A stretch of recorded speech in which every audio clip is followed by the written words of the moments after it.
dessa caminhada de exposição, nova caminhada de exposição das Sagradas Escrituras. Nós estamos na segunda carta de Paulo aos Coríntios, no capítulo 1.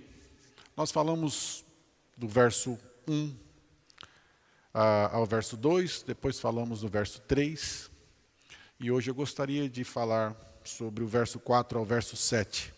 Segunda carta de Paulo aos Coríntios, capítulo 1, verso 4 ao verso de número 7.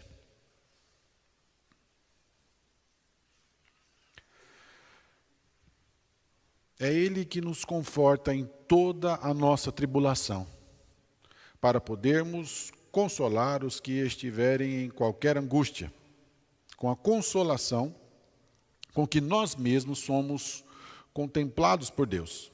Porque assim como os sofrimentos de Cristo se manifestam em grande medida a nosso favor, assim também a nossa consolação transborda por meio de Cristo.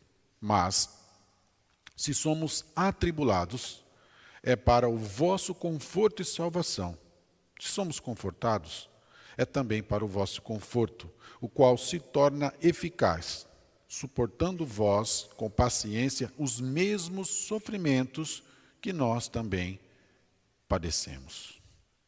Irmãos, nós precisamos entender, na mitologia grega, a tragédia de Orfeu, em busca da sua esposa. Orfeu tinha, na mitologia, acabado de se casar, e quando, após esse casamento com Eurídice, ele muito feliz, eles saem e nos conta a mitologia que ela foi picada por uma serpente e morreu logo depois do seu casamento. Ele não aceita isso. Ele não aceita a morte da sua esposa. E, de alguma forma, ele que era alguém capacitado, com a sua lira, que tocava a natureza, os seres ouviam o toque do seu canto, da sua lira, e ficavam paralisados com a beleza daquilo que ele poderia produzir. Então ele decide ir ao Hades. Ele decide descer e buscar a sua esposa lá dos mortos, descer ao mundo dos mortos para trazê-la. E nos conta aí a mitologia que, ao descer, fazendo o impossível que ninguém havia feito, ele desce e então ele começa a tocar a sua lira para que, de certa forma, ele encante ali as criaturas ali do Hades. E o Cérbebo, que é aquele cão de 3 cabeças, escuta e para de ranger, para com a sua ferocidade. Aqueles que estão sendo danados ali também esquecem-se do seu sofrimento, esquecem-se da sua pena, e até mesmo o deus Hades e a sua esposa se comovem com essa canção e perguntam: o que você veio fazer aqui?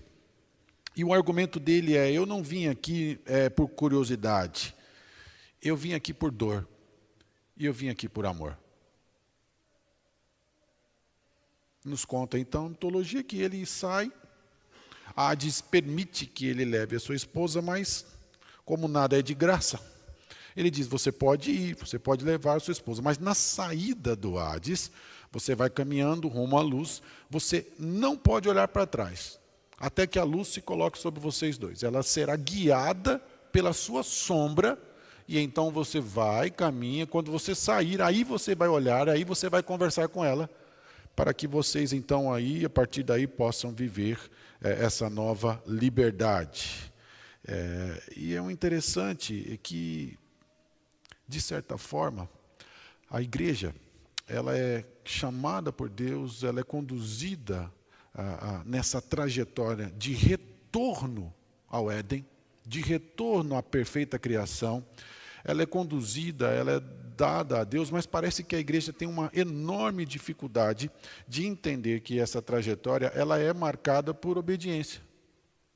Ela é marcada por uma trajetória de renúncia e de entendimento de que nessa trajetória de retorno à nova Canaã, à terra do Éden, ao paraíso estabelecido por Deus, é uma trajetória onde não se estabelecerá a minha vontade, o meu desejo, o meu contentamento diante das coisas que eu acho que são necessários.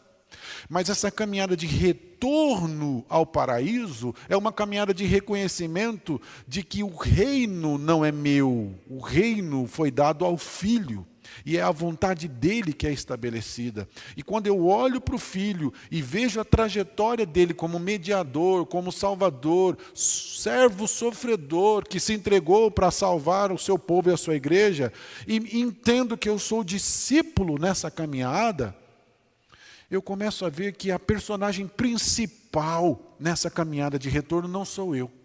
Que a vontade que tem que prevalecer não é a minha, mas é a vontade desse próprio Senhor e Salvador. E nessa trajetória onde o servo sofredor sofreu, é a trajetória dos seus discípulos em sofrimento e proclamação do reino de Deus até que ele volte. Essa é a dificuldade que a igreja de Corinto não estava entendendo. Essa segunda carta é escrita para alertar essa igreja que não estava entendendo muito bem que a trajetória da igreja nesse mundo até que Cristo volte é uma trajetória de sofrimento. É uma trajetória de dor. É ainda uma trajetória de separação. É uma trajetória de obediência. Se você se atentar aí no início, você vai ver que no verso 1, 2, ele vai trazer algumas expressões de louvor a Deus, alguns sentimentos positivos, né? Ele coloca Paulo, Timóteo aqui aos seus leitores. Ele vai até colocar alguma disposição aqui, aparentemente interessante sobre a igreja, mas se você atentar, diante de tudo que ele vem colocando, nós temos falado, Paulo aqui, ele deleta o que ele costuma sempre fazer nas suas cartas de recomendação às suas igrejas. Paulo não faz nenhum agradecimento. Nós falamos disso alguns domingos atrás. Isso é muito notório, é muito importante esse detalhe. Porque se Paulo não agradece aqui, e Paulo firma a sua carta na esperança que ele tem neles, daquilo que haveria de vir, há uma lacuna, há um problema, há um climão estabelecido aqui já, nesse começo de conversa, entre Paulo e a igreja de Corinto, porque Paulo está trazendo uma ideia de confronto dos sofrimentos de Cristo, dos sofrimentos do apóstolo, e do tipo de cristianismo que a igreja de Corinto está sendo seduzida a viver e a levar.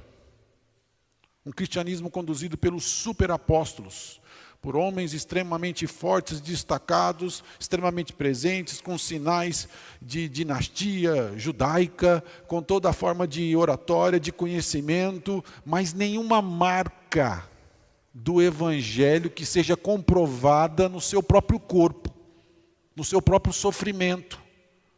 E Paulo vem em contraste a tudo isso e fala, pois bem, o apostolado é esse, o apostolado é isso.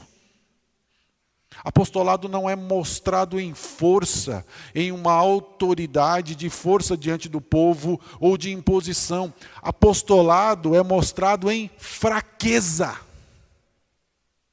Vocês me veem fraco? Pois bem, essa é uma evidência clara do Evangelho na minha vida, é isso que Paulo vem trazendo. Então toda essa desconfiança que o contexto da segunda carta de Paulo aos Coríntios nos mostra, uma igreja que estava desprezando Paulo, desprezando seus seguidores, Timóteo, Tito, uma igreja que não estava reconhecendo mais Paulo como autoridade porque ele era visto como fraco, como limitado, como alguém que não tinha recursos, como alguém que não tinha como se impor. E Paulo, pois bem, é exatamente isso que vocês estão desconsiderando, que é a essência do Evangelho no ministério apostolar. Então, nessa caminhada inicial que temos falado sobre a igreja identificada com Deus, a igreja identificada com Deus, ela compartilha, em primeiro lugar, do conforto no sofrimento dos apóstolos. O versículo 4 vai nos mostrar aqui que dentro dessa identificação da igreja com Deus, essa identificação de Deus na igreja, você observa que é o Deus de toda consolação, como foi falado lá atrás, mas esse Deus de toda consolação do versículo 3, do versículo 2, é o Deus que consola Paulo. Esse Paulo que é visto como fraco, diante das suas aflições, como ele falou das aflições aqui nesse contexto da Ásia que ele sofreu, é um Paulo que é confortado diante de tudo isso. As suas carências, as suas necessidades são confortadas por aquele que consola, aquele que é o Senhor, aquele que é o Senhor dele que o convocou como apóstolo.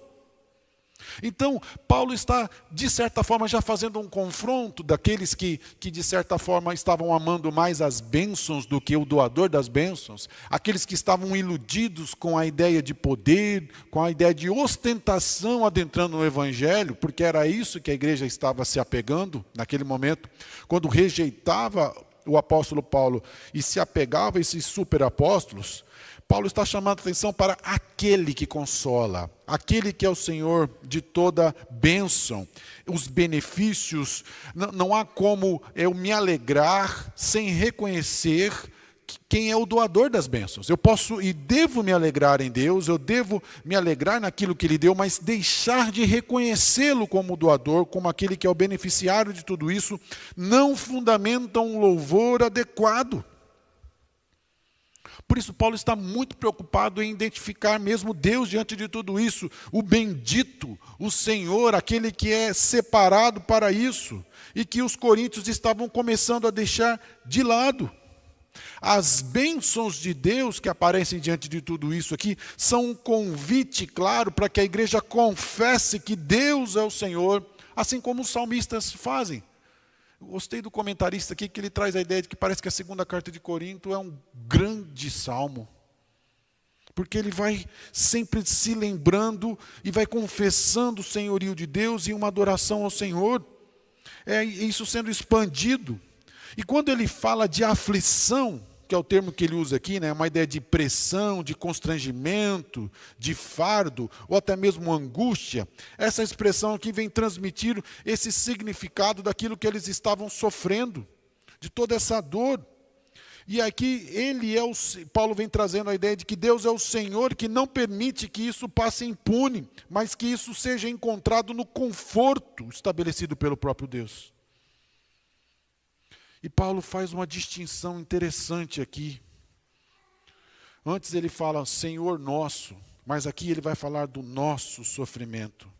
Paulo vem falar, vocês são filhos do meu Senhor, do mesmo Senhor, nós somos filhos do mesmo Pai. Mas eu quero falar com vocês, Corinto, do meu sofrimento, ou do sofrimento nosso, de apóstolos. Parece que Paulo está preocupado mesmo com a legitimidade apostolar. Paulo tem um interesse de falar isso à igreja, uma igreja que não estava mais considerando isso. Então Paulo vem falar desse nós como apóstolos aqui, desse nós como alguém que é de certa forma direcionado a sofrer, a padecer dos sofrimentos de Cristo, para que diante desse sofrimento ele possa transmitir conforto. Se Paulo é esse que sofre toda sorte de tribulação aí, naufrágio, chibatada, dado como morto, apedrejado, rejeitado pela igreja, ele passa por tudo isso por causa do Evangelho, entendendo que esse sofrimento é um sofrimento típico apostolar, para que diante desse sofrimento a mensagem chegue e diante dessa mensagem ele receba o conforto de Deus e possa confortar e possa anunciar o Evangelho a toda a igreja. Esse é o fundamento da carta. Paulo está convidando a igreja de Corinto a sofrer com ele. Vem sofrer comigo. Que mensagem bonita, né? Um slogan para uma igreja, né? Tem muito nome de igreja, né? Já pensou a porta da igreja? Fala, venha sofrer comigo você também. Não é uma propaganda da Caixa Econômica, não. Vem para o sofrimento você também. Vem. Né? Parece que Paulo está chamando isso diante do confronto, você é fraco, você é sofredor, e Paulo falou, pois bem, é isso mesmo, vem você também. Essa é a ideia, vocês têm que participar disso também. Essa é a nossa trajetória como igreja, como povo de Deus. Essa é a trajetória apostolar. Paulo é chamado, então o apostolado, ele não está levando na pessoal, não é ele. O problema da igreja de Corinto, quando rejeita o apostolado de Paulo, ela não está rejeitando Paulo, ela está rejeitando o apostolado. E Paulo está falando, vocês estão entendendo o que vocês estão fazendo? Vocês estão entendendo o que vocês estão rejeitando aqui? É o meio pelo qual Deus estabeleceu a proclamação do Evangelho, esse meio apostolar. Vocês estão rejeitando é o Evangelho. Porque apóstolo não é exclusivo de Paulo, outros participam dessa forma também. Por isso ele fala nós. Não é só eu, é o meio apostolar. Por isso, ele está trazendo a ênfase de que a autoridade apostólica ela não está na sua pessoa, mas ela está no Evangelho. E o Evangelho cria uma comunidade de fé que tem uma experiência comum de sofrimento e de trabalho. Confesso, irmãos, que ao estudar sobre isso, eu fiquei meio atribulado. E a pergunta que eu me fiz, e que eu compartilho com os irmãos, um pouco desesperadora, mas onde está esse evangelho do sofrimento? Onde está? Sofrimento nós padecemos. Inegável, ninguém está refutando isso aqui. Mas o nosso sofrimento é por causa do evangelho? Até onde nós sofremos por causa do evangelho? Nós observamos uma trajetória íntegra, total, de dedicação do apóstolo para a proclamação do reino de Deus. Uma igreja preocupada com a sua liderança apostolar, criticando ou questionando a autoridade diante dessa postura de sofrimento e de entrega. Parece-me que nós temos dificuldade de olhar para uma medida de autoridade ou uma medida de vivência numa ideia de identificar o sofrimento por causa do evangelho. Nós estamos rodeados de super líderes, para não chamar de super apóstolos, porque eu não quero identificar com esses anátemas aqui, mas nós vivemos uma trajetória de homens que são extremamente dedicados à sua trajetória ministerial e não à trajetória do reino de Deus. Paulo está falando que aquilo que legitima claramente o seu ministério é o sofrimento claro e distinto de alguém que anuncia o evangelho, que anuncia o reino de Deus. E isso é suficiente para que eles olhem para o ministério dele e reconheçam o evangelho e o poder de Deus. Que dificuldade enorme. E ele fala, toda a nossa aflição, né, são os sofrimentos de Cristo. Todas essas aflições na Ásia são atos concretos. E Paulo fala que ele é confortado e liberto de tudo isso. Não é algo teórico. Paulo, talvez, se ele entrasse, ele poderia... eu fui liberto, sim, do naufrágio. Eu passei pelas chibatadas, mas estou vivo. Fui dado como morto, de repente estou vivo de novo. Sou rejeitado pela igreja, mas sou autoridade e estou aqui. Paulo vem trazendo que tudo isso que é rebatido em sustento que Deus dá, é conforto para ele. Deus está o confortando, entendendo que aquilo que ele está fazendo está certo. E não é a oposição, não é o sofrimento, não são as circunstâncias adversas que estão dizendo que ele está errado. Pelo contrário, isso o conforta e o motiva a continuar, porque ele sabe que isso é resultado do anúncio do evangelho. E aí olhamos para o nosso ministério, olhamos para a nossa igreja, e a pergunta continua, onde está o sofrimento? Em prol do evangelho.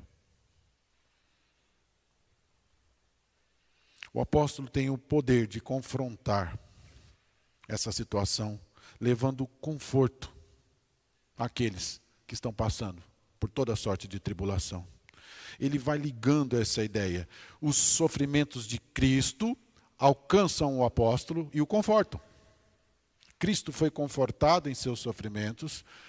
O apóstolo é confortado por Cristo em seus sofrimentos e ele agora está confortando a igreja. Ele está mostrando esse encadeamento tão importante como sequência de um discípulo de Cristo Jesus. Isso não é do próprio Paulo, isso vem de Deus. Isso vem dessa ordem de discípulos, de seguidores de Jesus nessa caminhada do anúncio do seu reino. A igreja de Corinto não estava tentando para isso. O conforto que Paulo dá aos seus, ou aos outros que estão diante dessa situação, é um conforto que é dado pelo próprio Deus. É o próprio Deus que conforta diante das tribulações, diante do sofrimento. O conforto que ele descreve não são palavras de simpatia, falamos disso em outros tempos, não são um tapinha assim nas costas, aquele abraço diante do enlutado que você não tem palavras, hein? Porque não tem mesmo. Mas não é isso que ele está falando aqui. Ele está falando de atos concretos. É por isso que ele chega ao ponto de falar da coleta que a igreja de Corinto tinha que fazer para ajudar as outras igrejas. Ele vai falar disso lá na frente. É ato concreto. Vocês devem se envolver na ajuda a essa igreja que está padecendo por isso.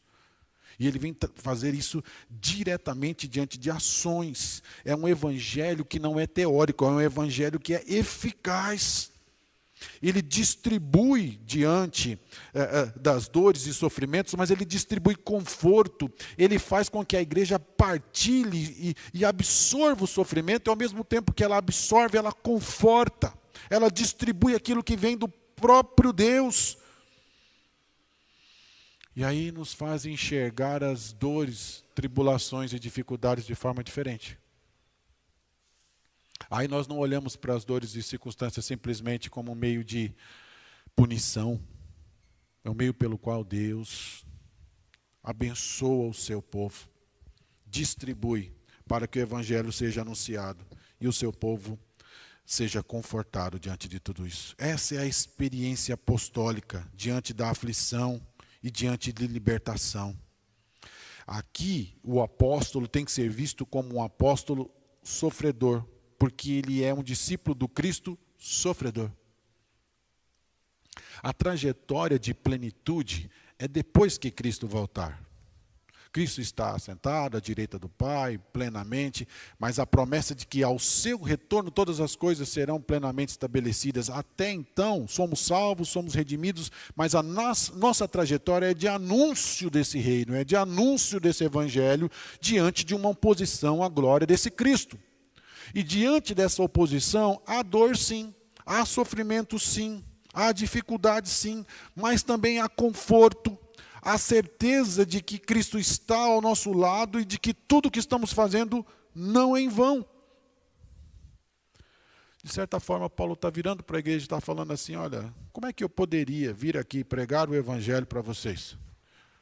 Na comodidade que esses superapóstolos estão vivendo. Como é que eu posso anunciar um Cristo, um servo sofredor, se o meu ministério, se o meu apostolado não é identificado com esse Cristo? Paulo não quer outra coisa para os coríntios, senão que eles aprendam a ver a si mesmos como receptores do evangelho, conforme é dado por meio dele. E por meio dele, ele os convida a viverem de outra forma e a partilharem desse sofrimento para a glória de Deus. Consegue entender como é importante o sofrimento do apóstolo? Consegue entender a identificação apostolar com Jesus, o servo sofredor, com esse anúncio do reino diante da oposição do mundo, com a necessidade desse apóstolo se identificar assim e da igreja reconhecer que esse tipo de anúncio é que é genuíno? Talvez não tenha informação tão rica e cara atualmente para nós como essa. Tem muitos anúncios, tem muito tipo de evangelho sendo anunciado aí. E tem uns que são bem feitos, né? Uns slogans bem legais, assim, bem interessantes, que vão talvez balancear o seu coração aí, vão deixar balançado, porque vão trazer um conforto, vão trazer uma ideia que não vem de Cristo, mas vem de conformidade com o seu anseio, daquilo que você quer viver, daquilo que você quer experimentar.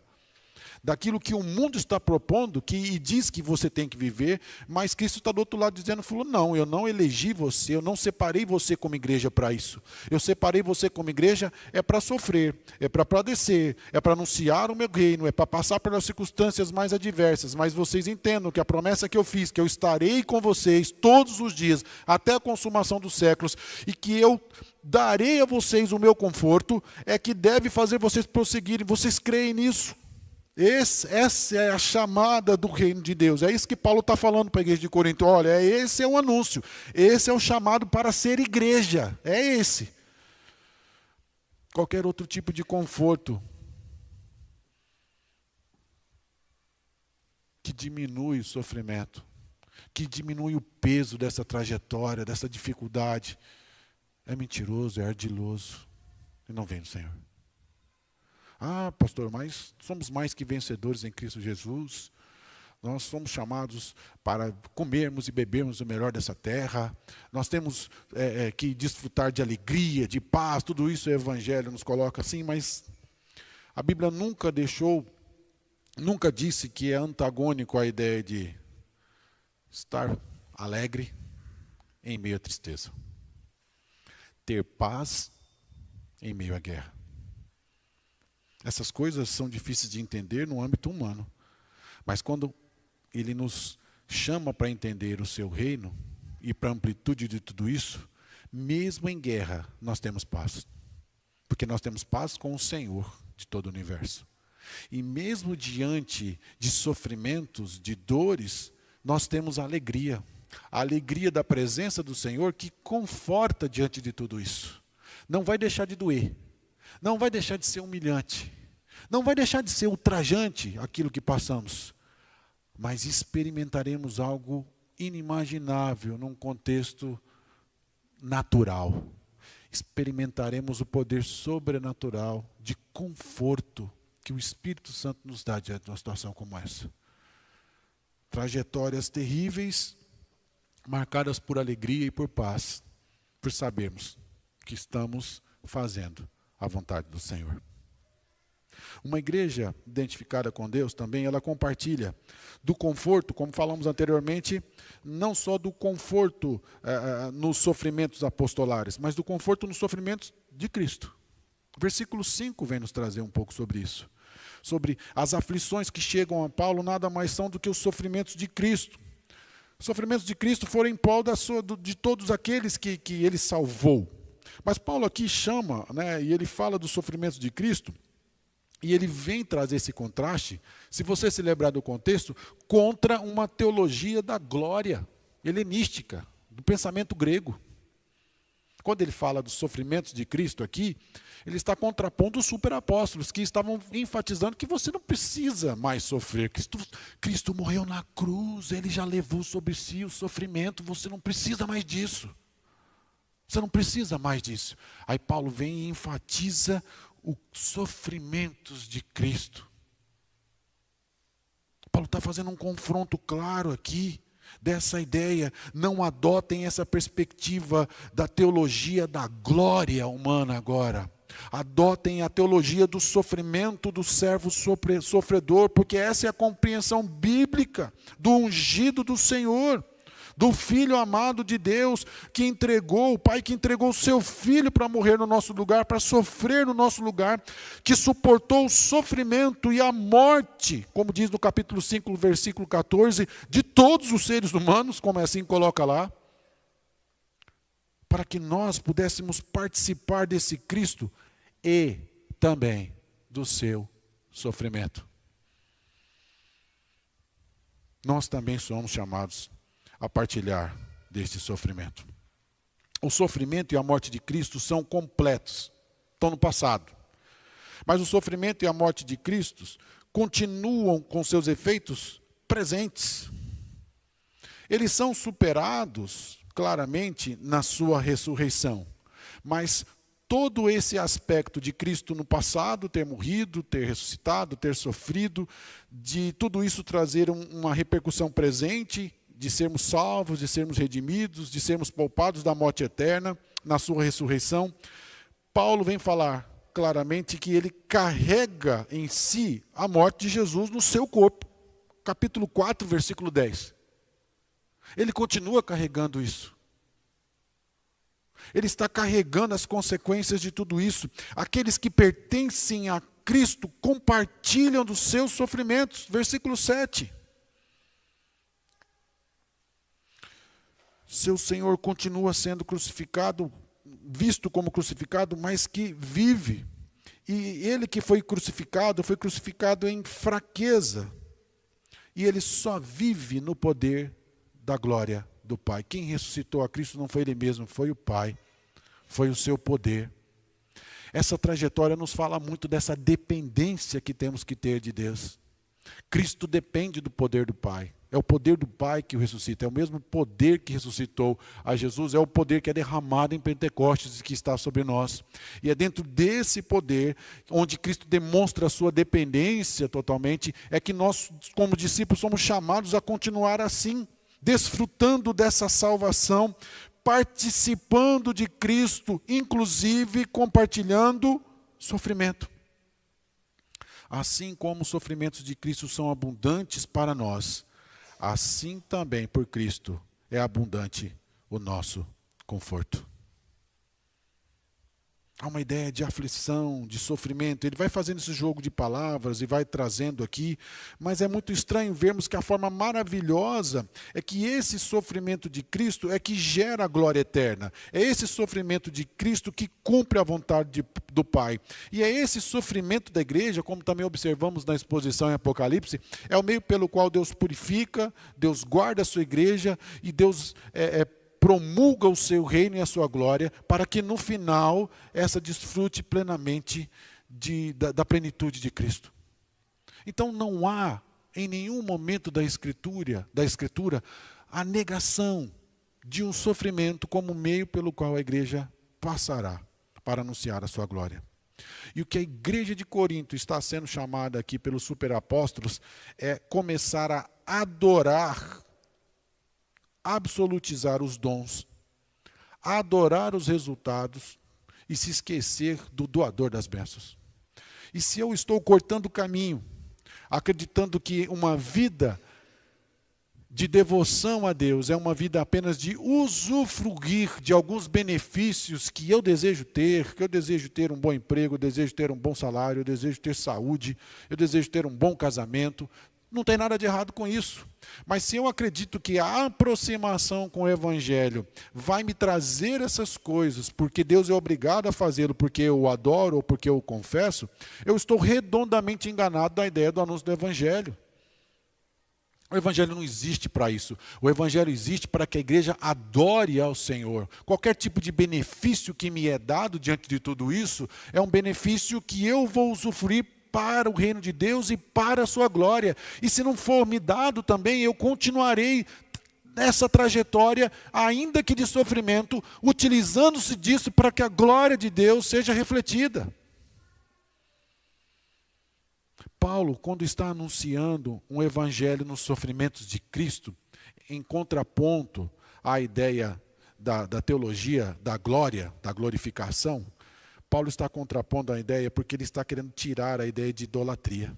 Quando eu adoro o resultado, quando eu adoro o bem-estar, mesmo que seja de um cristão, quando eu adoro uma ideia de um casamento maravilhoso, quando eu adoro a ideia de ficar rico, quando eu adoro a ideia de ter saúde, quando eu adoro a ideia de ter bons relacionamentos, de ser curado emocionalmente, quando eu começo a adorar essas coisas e viver em prol disso e buscar isso, eu estou idolatrando, porque isso não é o meu Deus.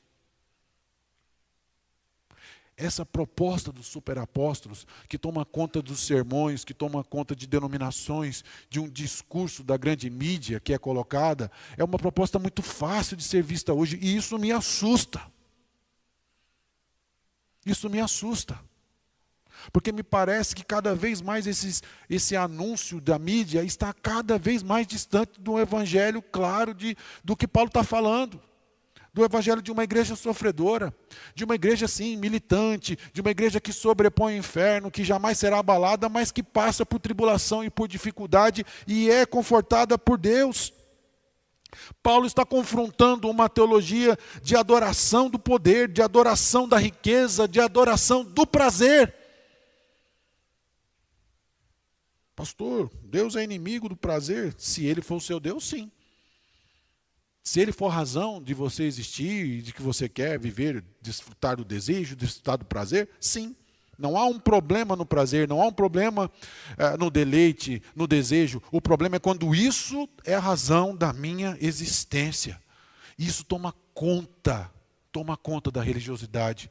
Isso toma conta de qualquer perspectiva que as pessoas que acham que estão buscando a Deus, mas estão buscando prazer, riqueza, poder, glória própria.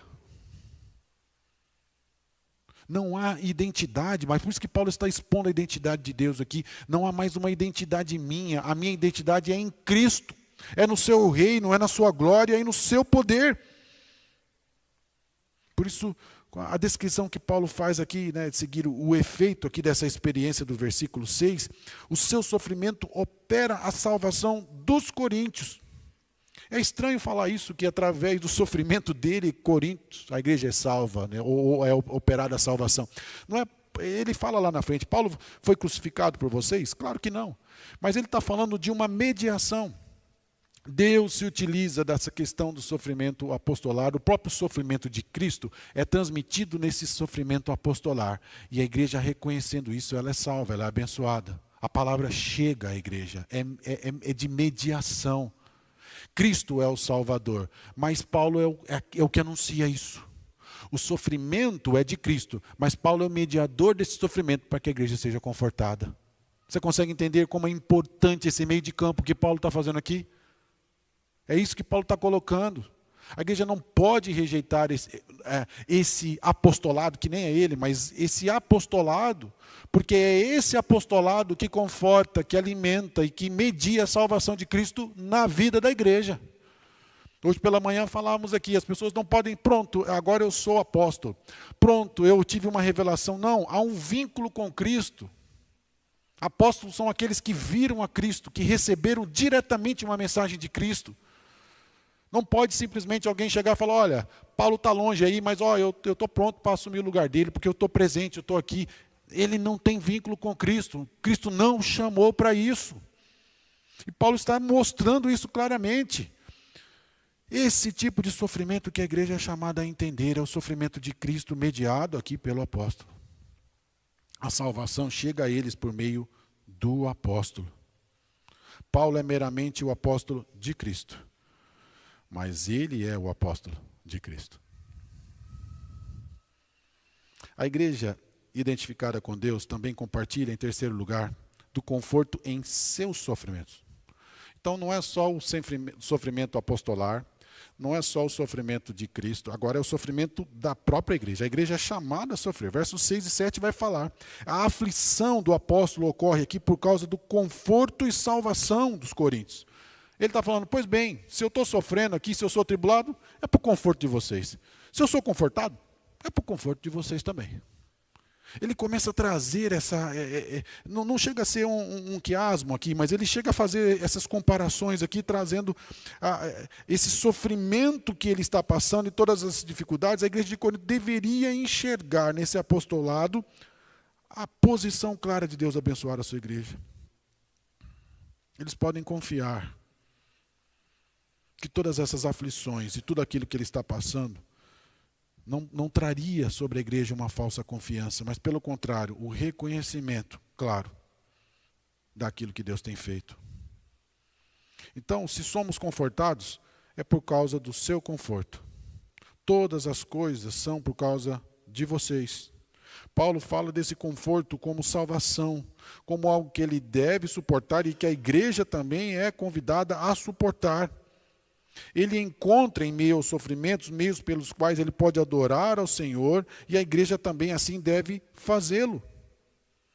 Os mesmos sofrimentos que ele está sofrendo, a igreja é convidada a participar também. Cristo compartilha com o apóstolo os sofrimentos e o apóstolo está compartilhando com a igreja os sofrimentos também. Os sofrimentos que pertencem aos coríntios são os sofrimentos de Cristo. Os coríntios preferiam fingir que eram imunes a essa realidade. Quando eles falam assim, Paulo, você está muito fraco, Paulo. Paulo, você não tem oratória, Paulo. Paulo, você não tem dinheiro, Paulo. Paulo, a gente tem que ficar mandando dinheiro para você direto, porque você está sempre com dificuldade, Paulo. Paulo, você fica pedindo dinheiro para as outras igrejas, Paulo. Então a igreja começa a confrontar as fraquezas que o apóstolo expõe diante dela.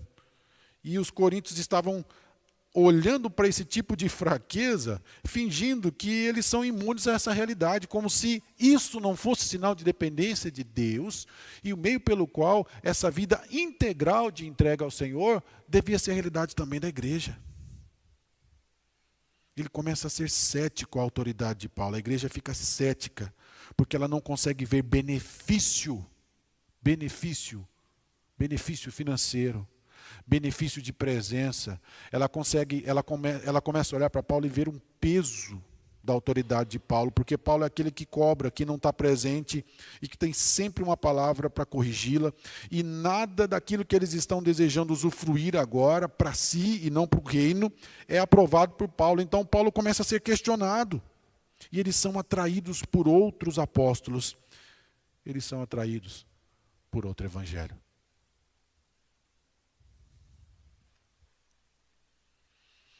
É mais atraente a vida cristã um suposto evangelho que me dá aquilo que eu quero, e não um evangelho que prega e anuncia um Cristo e um servo sofredor que vem salvar mediante a dor e sofrimento. A última palavra de bênção aqui que Paulo vem colocar nessa declaração aqui aos Coríntios é uma declaração que ele fala diante de Deus, né? É extremamente positiva, né? A sua bênção aqui diante de tudo isso, né? Sua bênção a Deus inclui os coríntios, assim como eles estão incluídos em seu chamado apostólico e em sua salvação. Coloca aí o versículo 7 para nós, por favor, Amídia. Consegue colocar? Coloca para nós o versículo 7 para olharmos juntos. A nossa esperança a respeito de vós está firme, sabendo que, como sois participantes dos sofrimentos, assim também sereis da consolação. Paulo não traz um agradecimento, mas está trazendo uma firme esperança a respeito de vocês. Eu tenho uma confiança. Gente, uma igreja que está atraída por superapóstolos, por uma mensagem de glorificação pessoal, uma teologia de glória e não uma teologia de sofrimento, não é uma igreja que necessariamente Paulo teria uma esperança nela mesma. Por isso, o versículo 7 vem nos trazendo uma confiança na obra de Deus por meio do evangelho na vida dos coríntios. Paulo está falando, eu tenho esperança, tenho esperança. Tenho esperança, claro, daquilo que ele fez. Essa esperança que ele está afirmado é naquilo que Deus começou. Então, Paulo aqui, em Coríntios, né, na 1 Coríntios, Paulo nomeia os dons do Espírito como marcadores da confirmação de Deus. Aqui, por causa desse mal entendido e do abuso dos dons, a ênfase de Paulo aqui muda. A marca ela é vindoura. O verdadeiro sinal de um apóstolo é a presença do conforto diante da aflição. Não é necessariamente os dons pulsando no meio da igreja, mas é uma igreja que, diante do sofrimento, reconhece o seu chamado e persevera no Cristo e Senhor e Salvador.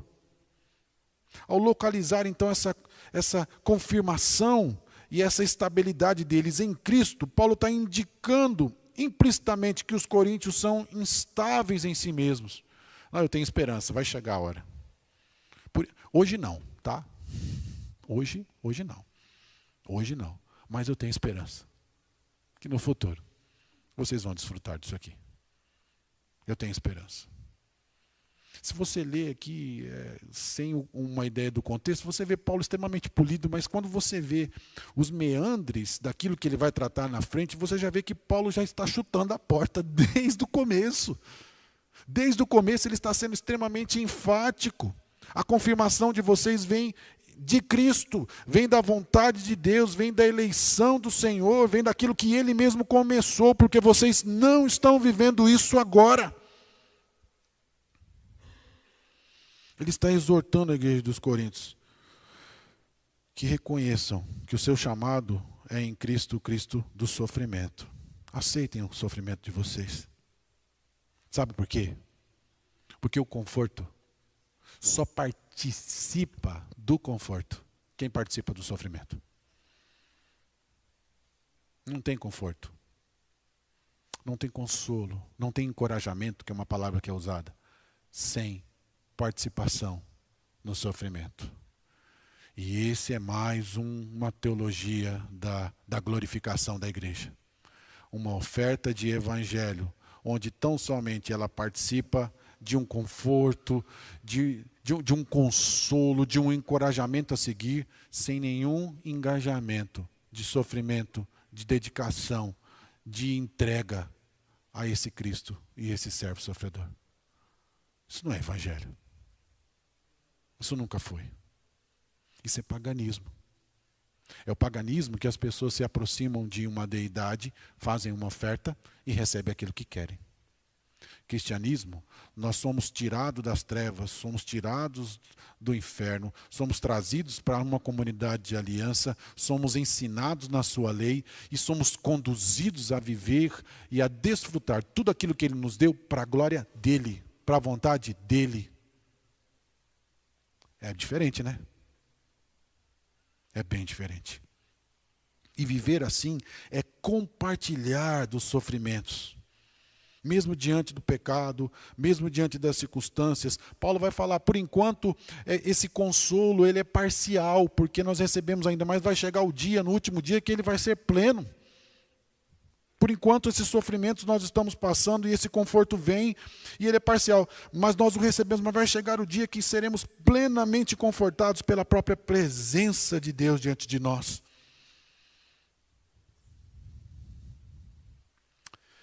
Como igreja, somos chamados a sofrer em prol do reino e da glória do Senhor. Você, como igreja, deve participar dos sofrimentos apostolares no anúncio do seu reino. Você, como igreja, por ser assim, participa dos sofrimentos de Cristo. E agora, na maturidade do entendimento de tudo isso, você vai participar dos seus próprios sofrimentos. Você vai entender que todo esse encadeamento vai chegar em você. E você, como uma comunidade da aliança, como um povo santo, separado por Deus para a sua glória, vai experimentar isso. Mas assim como você experimenta do sofrimento, que é o sofrimento que vem de Cristo, por causa do seu reino e da sua glória, você também experimentará do seu conforto, do seu consolo e da sua presença. Existe algo mais importante para você do que a presença de Cristo? Do que estar com Cristo? Nessa tragédia grega, onde Orfeu foi então retirar a sua esposa do Hades, recebe a incumbência de então, a partir dali, sem olhar para trás e sem falar com ela, mas quando saísse poder vê-la, nos conta nessa tragédia que ele não se conteve. Que ao ouvir a sua voz, mesmo lá dentro do Hades, ele se vira para vê-la e conversar com ela. E imediatamente ela é retomada de novo ao Hades e ele é expulso. E a sua trajetória de entrega à morte, né, as bacantes, que eram as mulheres seguidoras de Dionísio, recusam-se a aceitar a sua postura e quando se encontram com ele, o dilaceram. E ele é morto e ele é entregue a essa tragédia.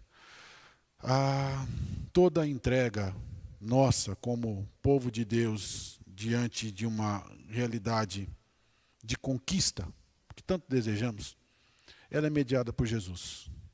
Ela é mediada pela sua glória, pelo seu poder.